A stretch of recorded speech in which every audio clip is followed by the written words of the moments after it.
Continuamos aquí en Identidad, hoy charlando junto a dos especialistas en todo lo que está pasando a grandes rasgos en Latinoamérica y en nuestro país. Y decíamos recién, Marcos, antes de ir a la pausa, pensando en la cantidad de países que tienen endeudamiento, ¿no?, con el fondo y cómo condiciona esto las relaciones institucionales y políticas. Sumándole a todo lo del fondo también la cuestión sanitaria, ¿no?, y toda la pandemia nos ha condicionado. ¿Cómo estamos en relaciones institucionales? Muy interesante, Julia, la pregunta. Habría que indagar más, ¿no?, en esa asociación, ¿no?, que tanto puede afectar. Por el lado de la estrategia de negociación con respecto al fondo, se está haciendo, digamos, lo que corresponde, ¿no? O sea, pensemos que el fondo es un organismo internacional que tiene accionistas, un directorio que está conformado por países. Hay países que tienen más participación que otros.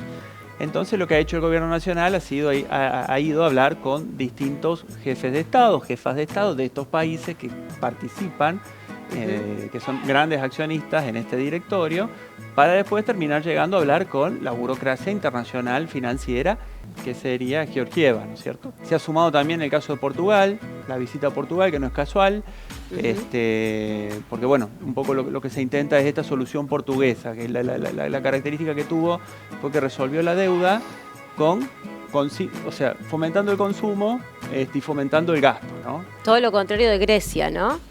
Claro, muy diferente. Entonces ese es el modelo que estaría eligiendo, ¿no es cierto?, el gobierno de nuestro país, y al mismo tiempo tratar de tener el aval de Portugal, que sí pagó tasas muy altas, y es lo que está peleando ahora el caso de Argentina. Argentina también estaría un poco haciendo como una estrategia yendo desde Europa, desde los estados europeos, para influenciar luego en Estados Unidos, que es el mayor accionista. Estamos hablando, Mariano, de un 16%, me imagino una cosa así. Y de ahí, ¿no es cierto?, en el funcionariado internacional, en este caso. Y está siendo, digo, exitoso, pensando, digo, en esta gira de Alberto Fernández y en estas vinculaciones en Europa. ¿Cómo lo ven ustedes? Yo creo que es muy probable que se llegue a un acuerdo. Lo que el trasfondo un poco que tenemos en Argentina es la campaña electoral. Tenemos elecciones este año, ¿no? Entonces todas las discusiones están teñidas por esto. Y en el caso de la negociación con el fondo, creo que es uno de los aspectos, además que es sumamente necesario, uno de los aspectos que en la campaña electoral tiene probabilidades de salir exitosa, ¿no? Entonces creo que también está dentro de ese. Hay que recordar, para mi gusto, a mí me parece que está haciendo lo que hay que hacer, un poco tibio, lo veo yo al gobierno nacional. Me parece que tiene ases en la manga como para jugarse un poquito más. Sí. Un as en la manga es que el Fondo Monetario Internacional violó sus propios estatutos al prestarnos la cantidad enorme, exorbitante de plata que nos prestó en el gobierno de Macri. Digamos, no solamente fue una perversión del gobierno de Macri endeudarnos de esa forma, es el Rivadavia del siglo XXI, ¿no es cierto? Y cualquiera que nos entrega al poder financiero internacional nos traiciona como pueblo, sino que además también hay una complicidad del propio Fondo Monetario, que violó sus propias reglas. Eso es una fortaleza nuestra hoy, porque se lo podemos enrostrar. Claro. Y la segunda cosa es que no estamos en los 90, cuando cayó el muro de Berlín, y Fukuyama nos había dicho que se había terminado la historia y que habían muerto las ideologías. Hoy, si vos rompés de alguna manera, tenés a Rusia, tenés a China. Es un mundo multipolar, no es un mundo hegemónico de Estados Unidos y el poder financiero. Me parece re interesante, porque es Argentina en el mundo y tenés un mundo donde hay mucha incertidumbre. No es solamente nuestro país, no es solamente nuestra provincia, nuestra ciudad. O sea, es un mundo de incertidumbre, y donde vos, para salir de esa incertidumbre, a veces requiere una cooperación, ¿no es cierto?, global importante. Y al ser multipolar se dificulta toda esta cooperación, ¿no es cierto? Entonces, y siendo un país chico, como el que somos, entonces es realmente difícil hacer, bueno, ¿con quién apuesto? ¿Para dónde va el mundo? ¿Qué va a pasar ahora post-Trump, ¿no es cierto?, con la nueva gestión de Estados Unidos? Y siendo que los problemas globales se van a multiplicar. Yo creo que como este problema que hemos tenido de pandemia, de aquí en las décadas que siguen vamos a tener, ya sea de pandemia, ya sean de catástrofe climática, pero es el tipo de problemas que vamos a tener como humanidad. Digo, pensando en pandemia, ¿cómo ha resuelto Israel el tema del COVID, ¿no? De la vacunación? También en elecciones. También en elecciones. Y la otra cara, ¿no? De lo que está pasando con Israel y Palestina, ¿no? Estos ataques en la Franja de Gaza, la cantidad de muertes inocentes.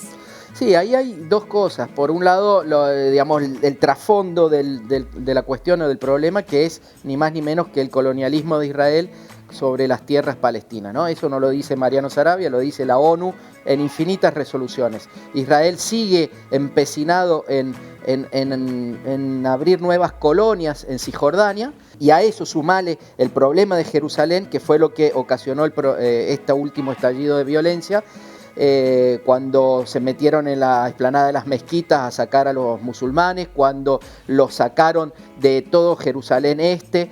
Entonces eso también contraviene lo que se ha dispuesto por la ONU, ¿no es cierto? Jerusalén Este debe ser la capital del futuro Estado de Palestina. Y además tienen que volver a las fronteras del 67. Eso es, basta de colonias ilegítimas, ilegales, que lo único que significan es seguir robándole la tierra a los palestinos. A partir de ahí el estallido de violencia, y muy perverso de parte de algunos medios, de algunos periodistas, decir terroristas porque mandan cohetes. Bueno, si vos le impedís a los palestinos tener un Estado, quiere decir que no pueden tener fuerzas armadas. Si no pueden tener fuerzas armadas, en Cisjordania lo único que pueden hacer es agarrarse con unas ondas y unas piedras contra tanques. Y en Gaza, donde no hay ocupación real, digamos, de las tropas, ahí sí pueden tirar cohetes. Pero la desproporción es abismal. Los cohetes palestinos son respondidos, ¿no?, por unos ataques masivos que la misma ONU, vuelvo sobre eso para que no digan que soy yo, la ONU ha catalogado de crímenes de guerra todo esto que está haciendo Israel en Gaza concretamente. Y además es suicida de parte de Israel, porque ellos ¿qué dicen? Matamos, somos bárbaros, matamos a toda la cúpula de los comandantes de Hamas. ¿Y qué crees? ¿Que ya no los reemplazaron? ¿Que ya no hay otros? ¿Que no estás sembrando más odio en esos pibes que dentro de 5 años van a estar otra vez tirándote cohetes? Digamos, esto no se va a resolver nunca por la violencia. Ni Israel va a poder exterminar a todos los palestinos, ni los palestinos van a poder parar la locura de Israel. Entonces la única forma es negociar, pero Israel cree que no necesita negociar, justamente por su poderío y porque está apoyado por el imperio estadounidense. Eso no tiene solución. Digo, los vuelvo a llevar al escenario latinoamericano y la situación chilena también, ¿no? Bueno, en Chile es maravilloso. A mí en Chile me da mucha esperanza porque, como dijo Marcos, hay 2 o 3 países. Vengámonos a Sudamérica, había 2 o 3 países donde el neoliberalismo era monolítico, vos decías, esto no va a cambiar nunca, porque realmente es estable, a largo plazo, está sólido. Chile, Perú y Colombia. Y son los 3 países que esos pueblos nos están dando un ejemplo de lucha, y en Chile están cosechando los primeros frutos de esa lucha de hace 1 año y medio. Esto que pasó hace una semana de las elecciones de constituyentes es maravilloso. Por primera vez más independientes que partidocracia, más mujeres que hombres, jóvenes. Bueno, es pensar un país, la primera vez en 200 años, que el pueblo va a decidir su futuro. Desde el punto de vista de Argentina, es como que como país, ¿no es cierto?, uno miraba a sus costados y decía, bueno, a ver qué hacen mis vecinos, ¿no? ¿Qué está haciendo? Y hay modelos, ¿cierto? O había modelos muy, muy claros. Entonces, bueno, hoy ya venía en la dinámica electoral, digamos, el pueblo argentino podía votar por una u otra opción, ¿no? Esto sí, entonces plantea interrogantes, porque como decir, bueno, hay un modelo que a lo mejor se mostraba exitoso, se mostraba con indicadores de crecimiento importante y demás. Bueno, evidentemente hay tensiones, hay cuestiones sociales que no están bien resueltas, y nos suma incertidumbre a nosotros como país, ¿no? Totalmente. Digo, estamos ya con muy poquito tiempo y pensando en lo que charlamos hoy, tratando de pensar en nuestro país inserta en el mundo y viendo lo que pasa en el mundo, una pandemia que ha desnudado al máximo las desigualdades, ¿no? Que han crecido los índices de pobreza enormemente. Y pensando también en cómo crece la violencia, ¿no? Todo lo que decimos en Palestina, en todos los países, en todas las regiones. Les pregunto, Digo, ¿cómo se puede pensar en un futuro con menos violencia cuando las desigualdades son cada vez mayores? Pensando otro mundo que no solo es posible, sino que estoy seguro que es probable, es necesario además. Un mundo que, como decís vos, que tenga menos desigualdades, que la riqueza, hay riqueza, no falta ni comida, ni agua, ni nada, ni trabajo. Hay para todos. Casas en Córdoba, hay tantas casas desocupadas como familias sin casas. Entonces, repartir un poco mejor y además amigarnos con la naturaleza, que eso también es fundamental, no lo hemos hablado, pero para el futuro es fundamental. Marcos. Creo que uno de los principales desafíos es la cohesión social, la integración social. Tiene que ver también con todo esto post-globalización. Hay sistemas económicos que están independientes entre sí, hay sistemas sociales y sistemas culturales que están independientes entre sí. Entonces cada vez cuesta más el diálogo entre todos estos sistemas, dentro de una misma sociedad, ¿no? Cada vez cuesta más. Y ese es un gran desafío que tienen los gobiernos, que tienen los estados y que tenemos como sociedad. Y creo que la educación es un camino muy realmente interesante, siempre lo ha sido y es el que puede garantizar, ¿no es cierto?, esa cohesión social que necesitamos como pueblo. Totalmente. Nos quedamos entonces con estas reflexiones. Les agradezco mucho. No, a los vos. dos. Tengo un mate de Luigi Cueros. Yo vine por el mate. Sabemos que viniste por el mate.